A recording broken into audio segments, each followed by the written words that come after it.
Antes de exponer la palabra que el Señor quiere que tú escuches en este día, quiero que nos unamos en oración por Geraldine Redondo. Es una persona que está en la clínica con problema de encefalitis. Y quiero que nos unamos en oración para declarar la sanidad a distancia. ¿Cuántos creen que Dios es poderoso para sanar? Incline su rostro. Padre, honramos tu nombre en esta hora, Señor, y puesto de acuerdo, Señor, declaramos una palabra de sanidad allá en la clínica donde está esta persona, Geraldine.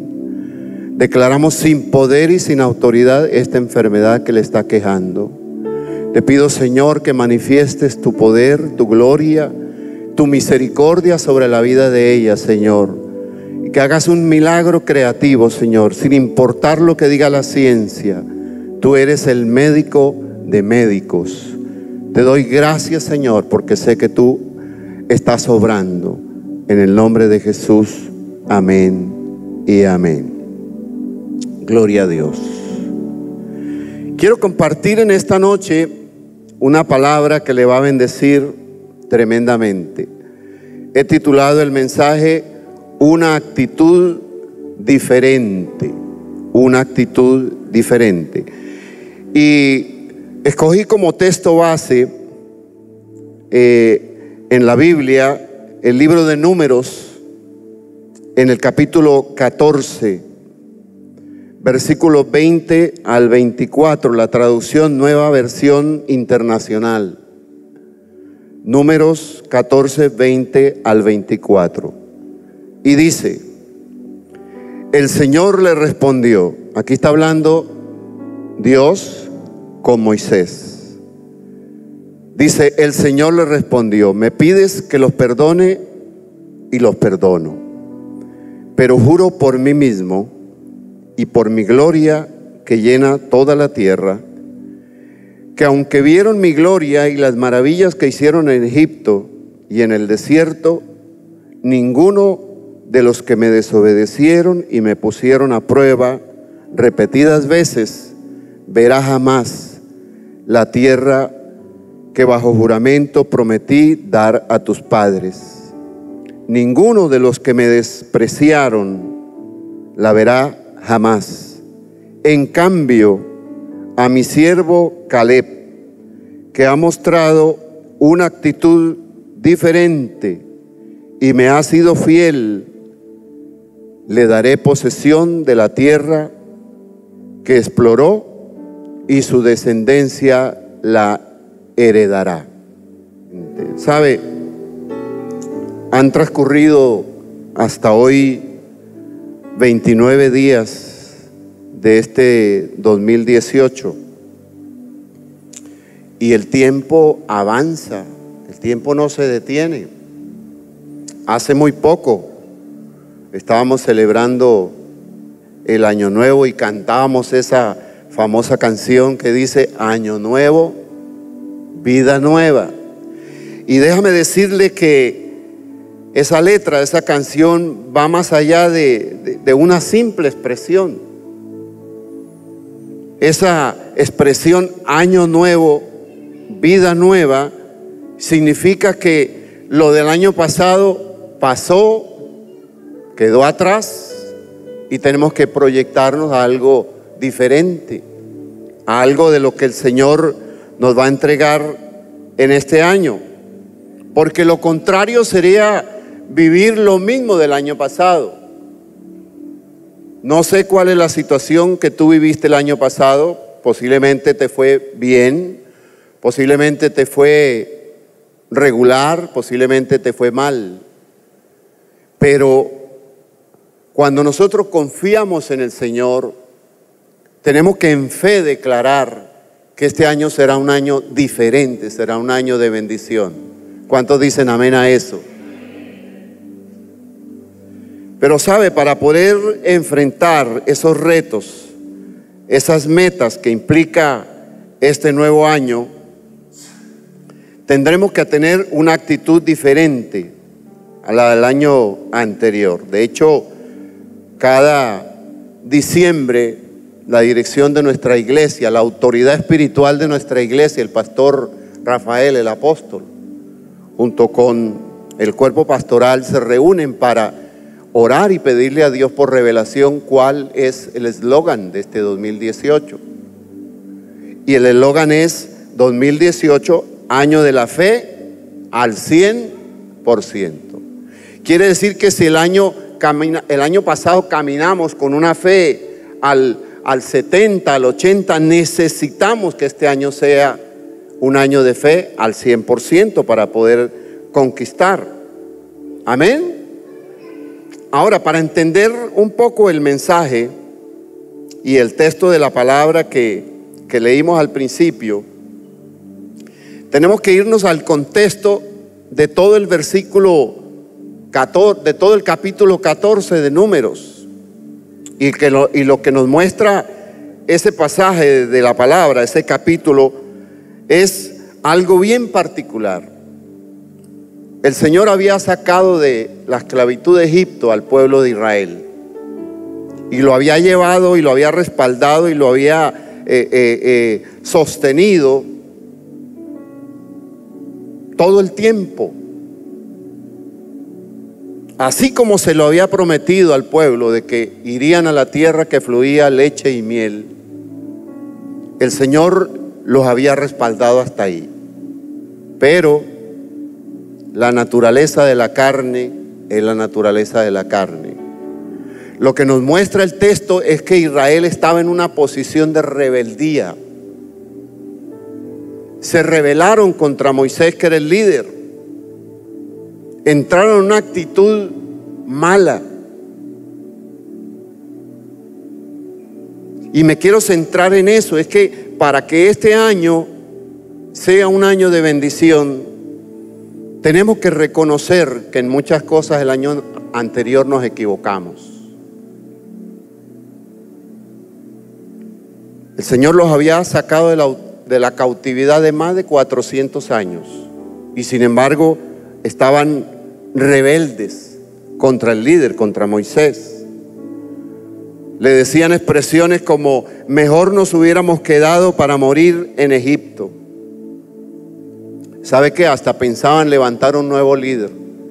Uno de ellos dijo: elijamos un líder para regresarnos. Elijamos a alguien que nos lleve. Y quiero decirte en esta noche, lo mejor que te ha pasado en tu vida es haber reconocido y aceptado a Jesucristo como tu Señor y tu Salvador. No eches pie atrás.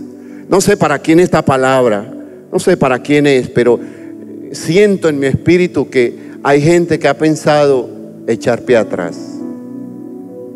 Y el Señor esta noche te dice: sigue, avanza, no te canses, persevera. Por eso el retroceder es negativo. Por eso el retroceder, el tratar, el solo pensar en regresar, el solo pensar abandonar, traería consecuencias nefastas para nuestra vida. Y quiero por el texto mostrarte cuáles fueron las equivocaciones del pueblo de Israel. Y lo primero que yo encuentro ahí es la desobediencia. Dice el texto que ante la rebelión, Moisés fue a la presencia de Dios y le dijo: Señor, perdónalos. Señor, quiero que tu misericordia sea sobre tu pueblo.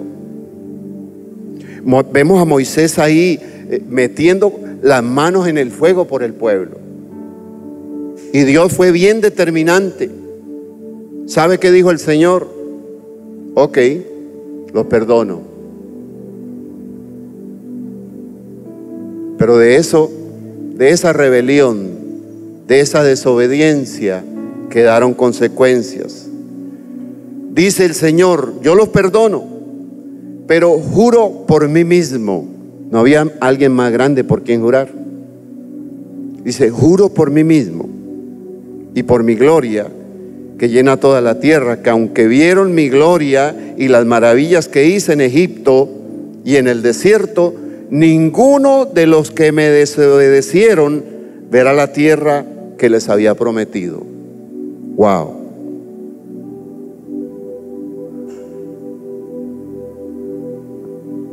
La teología enseña que Dios es inmutable. La inmutabilidad de Dios dice que Él lo que promete, lo cumple. Pero debió estar el Señor herido, ofendido con la rebelión del pueblo, para tomar el Señor esa decisión de decir, ok, les perdono el pecado, pero ustedes no entran. En medio del desierto, cuando más tenía el pueblo sed, ¿sabe quién fue el primero que desobedeció? El mismo Moisés. Porque la gente se quejaba, nos trajeron a aguantar hambre, nos trajeron a pasar sed, nos trajeron a pasar incomodidad, y el Señor le dio una orden clara a Moisés. Le dijo, toma el bastón y ve y háblale a la roca. ¿Y sabe qué hizo Moisés? Golpeó la roca. No hizo lo que el Señor le había dicho. ¿Cómo se llama eso? Desobediencia. La desobediencia de Moisés ocasionó que solo pudiera llegar al monte Nebo. Tuvimos el privilegio, unos hermanos de la iglesia, hace unos 3 o 4 años, de estar en Tierra Santa. Y llegamos justamente al monte Nebo.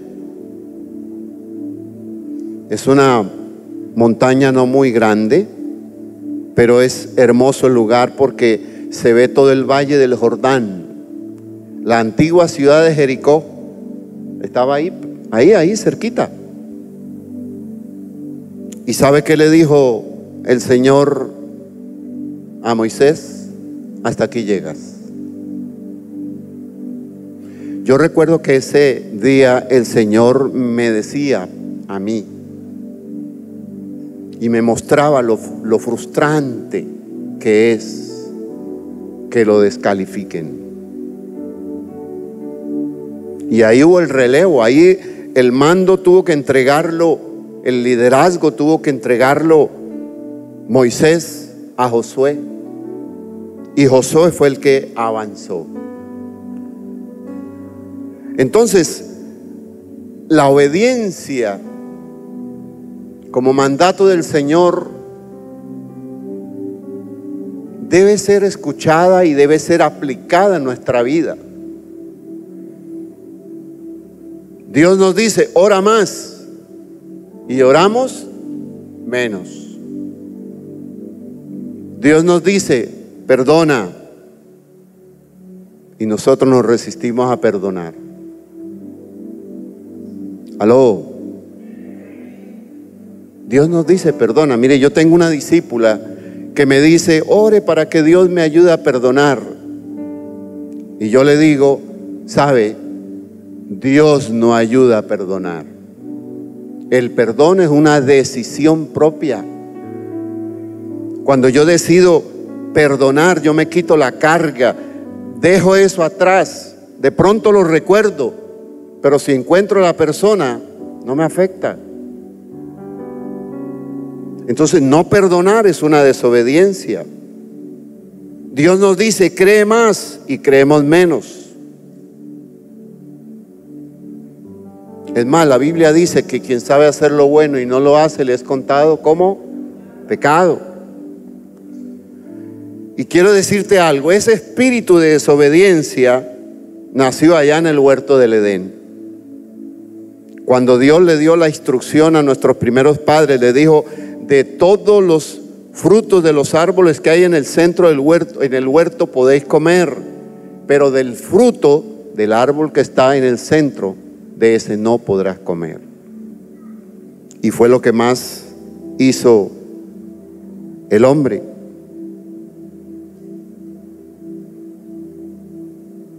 Nuestra desobediencia trasciende a nuestras generaciones. Y esto es bien importante, porque si nosotros no somos obedientes a Dios, definitivamente afectamos a nuestras generaciones. Esa desobediencia de Adán se vio reflejada en toda la humanidad. Somos desobedientes porque cargamos ese gen, ese virus de la desobediencia. Dios nos dice: congréguense. Mire, la gente se resiste a ir a la iglesia. Hay gente que dice: yo no necesito estar metido en la iglesia, pero es que el Señor dice: congréguense. ¿Y cuántos mandatos del Señor están escritos en la palabra para hacerlo y ponerlo por obra? Entonces, ese espíritu de desobediencia fue sembrado en el primer hombre, pero gloria a Dios que hubo uno que obedeció por nosotros, Jesucristo. El apóstol Pablo escribe en Romanos 5:19: porque así como por la desobediencia de un hombre los muchos fueron constituidos pecadores. ¿Quiénes son esos? Nosotros. Todos fuimos constituidos pecadores. Dice: así también por la obediencia de uno los muchos serán constituidos justos. ¿Cuántos justos hay en este lugar? Es por la gracia salvadora del Señor. Amén. Aleluya. Gloria al Señor. El primer pecado que se generó en el mundo fue la rebelión, cuando Satanás se rebeló contra Dios. Pero el primer pecado fue la desobediencia. Amén. Ese cuentico de que el árbol y que la fruta y que la manzana, eso no es verdad. El verdadero pecado fue desobedecer al Señor. Amén. Número 2. Un segundo error que cometió Israel, y fue dejar sembrar en su corazón duda. Dice el pasaje en el verso 22 que el pueblo de Israel no solo desobedeció, sino que puso a prueba a Dios en repetidas ocasiones. O sea, Israel era teso. Eso se llama duda. Él les había levantado un líder, los había liberado de Faraón, los preservó de la muerte, les abrió el mar rojo, los sustentó con alimento, los sustentó con calzado en la travesía, y aún así dudaron. O sea, Dios había manifestado su poder, Dios había manifestado su gracia, su gloria, su misericordia. No aguantaron hambre, no aguantaron sed, no aguantaron nada. Lo que pasa es que el pueblo era inconforme.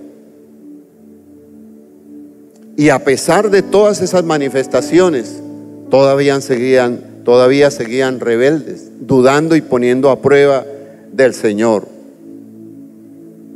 ¿Sabe qué hace la duda en nosotros? Hace que la fe se vaya al piso. Cuando estamos clamando por algo, cuando estamos pidiéndole al Señor algo y vemos que eso no llega,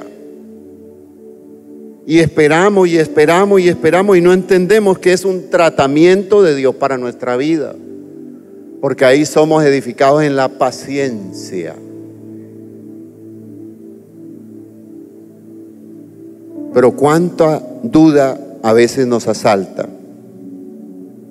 Yo soy un convencido de que Geraldine, la persona por la que oramos ahora, el Señor la va a sanar. Dios la va a sanar. Lo creo en mi corazón. Mi fe en este momento está al 100% para declarar que su familia se va a sorprender y va a ser motivo para que todos busquen al Señor. Porque a veces Dios se inventa eso. A Jesús le llevaron un enfermo, y ¿qué dijo el Señor? Esta enfermedad no es para muerte, sino para que el Hijo de Dios sea glorificado. esa enfermedad de Geraldine es para que su familia sea sensible a la voz de Dios. Amén. La duda es una de las armas del enemigo. Y es un arma que el enemigo la usa ¿para qué? Para que nosotros desconfiemos de Dios.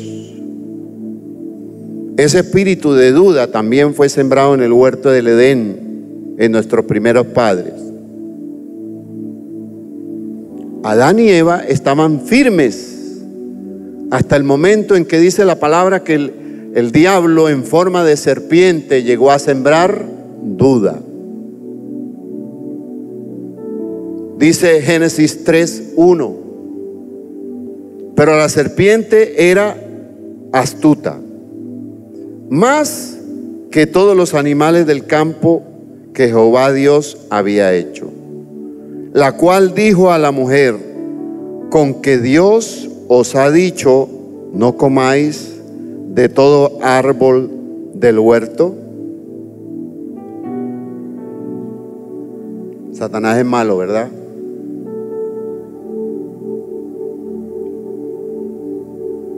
Si Satanás hubiera sido barranquillero, le hubiera dicho: ajá, ¿y tú vas a creer esa carreta?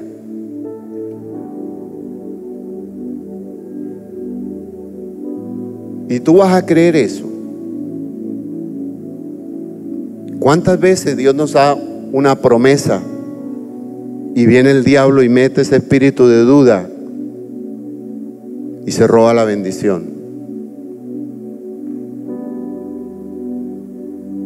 Hoy es un día de rompimiento, porque al final vamos a estar ministrando por 3 cosas puntuales, y eso va a hacer que los cielos sean abiertos y que vengan todas las bendiciones retenidas sobre nuestras vidas. ¿Sabe? El diablo incluso dice la palabra que trató de poner pensamientos de duda en Jesús. El diablo es atrevido. Dice la palabra que Jesús había pasado 40 días de ayuno. Y el diablo llegó para tentarlo. Dice que lo llevó al desierto y lo tentó y le dijo: si eres el Hijo de Dios, haz que estas piedras se conviertan en pan. Yo no me imagino al Señor pensando: ¿será que sí soy el Hijo de Dios? Él tenía convicción de quién era y a qué había venido a la tierra y cuál era el propósito por el cual el Padre lo había enviado. Hay gente que le pide a Dios, pero la duda lo hace caminar entre lo posible y lo imposible. ¿Será que Dios lo puede hacer? ¿Será que Dios nos puede sustentar? Hay gente que le cree más a la circunstancia en vez de creer en el poder glorioso del Señor. Es cierto, podemos mirar la situación, podemos mirar las cifras, podemos mirar las noticias y no son nada alentadoras. Pero quiero decirte, hay uno más grande y más poderoso que cualquier situación. Se llama Jehová de los ejércitos. Él va delante de ti como poderoso gigante. Ese proyecto que estás emprendiendo, eso que estás esperando del Señor, tú lo podrás desarrollar si tu fe aumenta al 100% este año. Amén. Tenemos que pedir a Dios siempre con convicción de que si lo que pedimos alineado a la buena voluntad de Dios, Él nos lo concede, Él nos lo dará. Pedir y dudar hace que los cielos se cierren a la bendición. Pedir y dudar no va. Tenemos que pedir con convicción, tenemos que pedir con la seguridad de que Dios es nuestro Padre y que Él nos ayuda y Él nos sustenta.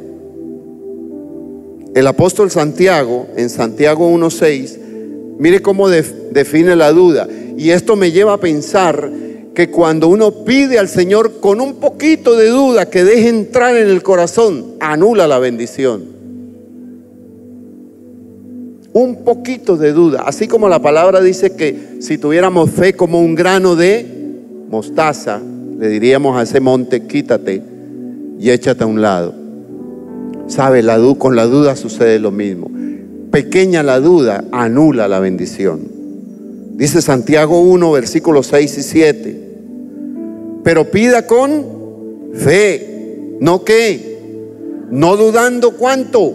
Nada.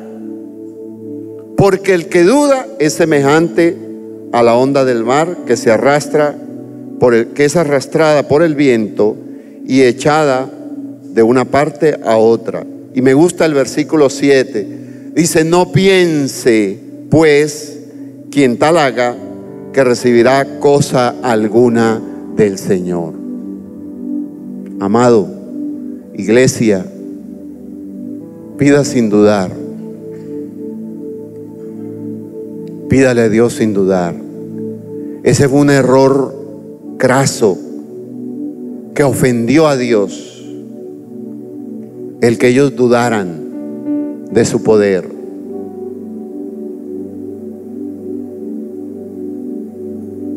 Y el pasaje nos muestra al Señor determinado, porque si hay algo que Dios tiene es determinación. Los perdonó, pero no vieron la bendición. Amén. Número 3, el tercer error que cometió Israel fue menospreciar a Dios.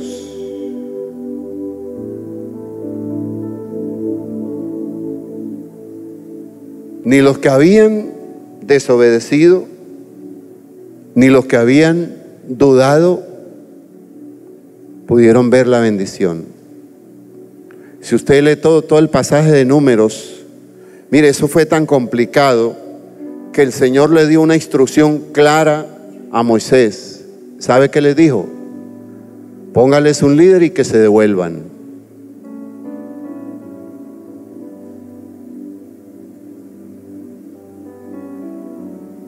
Pero esta gente que era contumaz,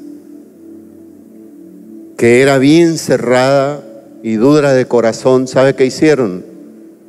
Quisieron avanzar, y dice la palabra que llegando a una colina los emboscó el enemigo y los derrotaron aparatosamente. Y el Señor le había dicho a Moisés que esa generación, ese poco de viejos tercos, no verían la bendición, pero que sería extendida la bendición y la misericordia sobre sus hijos y sus nietos. Y esa segunda y tercera generación fue la que entró a la tierra prometida. Ninguno de los que me has despreciado verá jamás la tierra.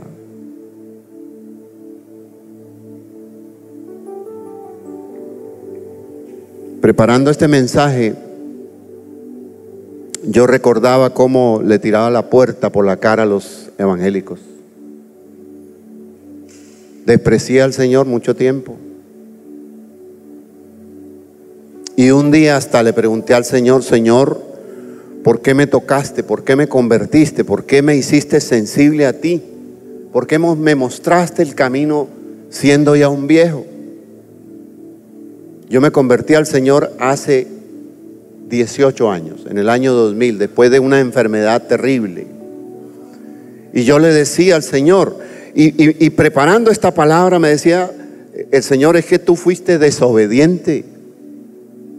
Porque ¿sabe qué? De niño, cuando tenía 6, 7 añitos, mi madre me llevaba a la iglesia. Y en esa época no había tablet, ni había internet, ni había celular, ni había nada. ¿Sabe cómo jugábamos? Yo era el pastor de la iglesia.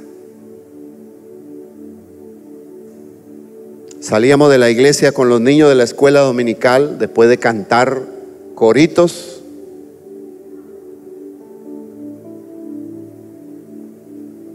Y yo los ponía así, sentados en el suelo tal vez, y yo les predicaba. Y la pregunta es, ¿por qué eso se acabó? Porque mi madre toda la vida fue cristiana. Porque yo deliberadamente me aparté del Señor. El domingo una estudiante del Discipulado 1 me decía, estuve firme en el Señor un tiempo, me aparté y me fue como a los perros en misa.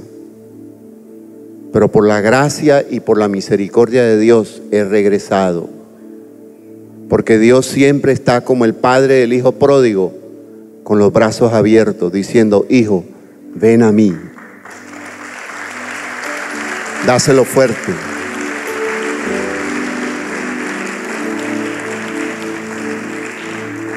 Sabe, Dios quiere ser nuestro amigo. Dios quiere ser nuestro consejero. Y aquí la pregunta es, ¿cuántas decisiones tomaste el año pasado sin consultarle a Dios? Mejor nos hubiera ido si nos hubiéramos quedado en Egipcio, decía el pueblo.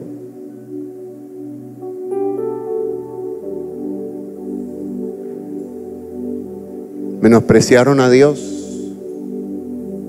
Hoy en día la gente menosprecia al Señor. Pero la Biblia dice, en el libro de Isaías, escrito unos 500 años antes, que Jesús sería el despreciado de las naciones. Ya en profecía, el profeta decía que vendría uno que no todo el mundo aceptaría.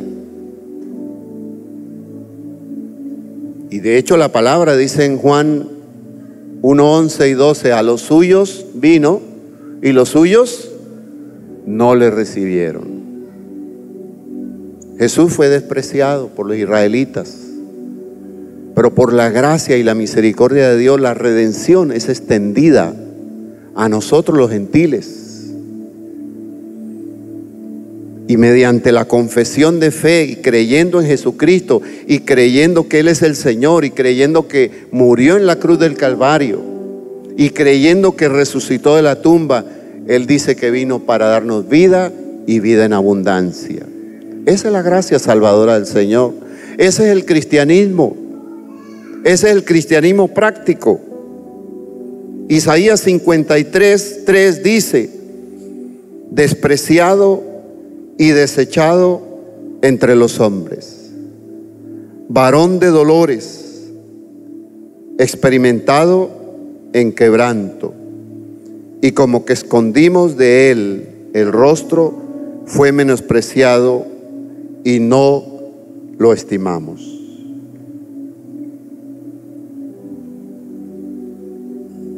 Es común que la gente desprecie al Señor. Es común que la gente desprecie lo del Señor. En estos días, por las redes sociales, un hombre escribía ofuscado porque lo habían invitado a conocer un barco que es la biblioteca cristiana más grande del mundo y estaba de visita por Barranquilla.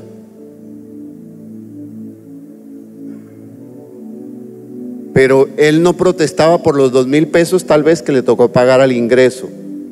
¿Sabe por qué protestaba? Porque lo habían engañado. No le dijeron que esa era una biblioteca de puros libros de aleluyas. Y con toda seguridad que ese hombre hace tan solo unos días estaba celebrando la Navidad, que no es otra cosa que celebrar el nacimiento de nuestro Señor y Salvador Jesucristo. Es incongruente.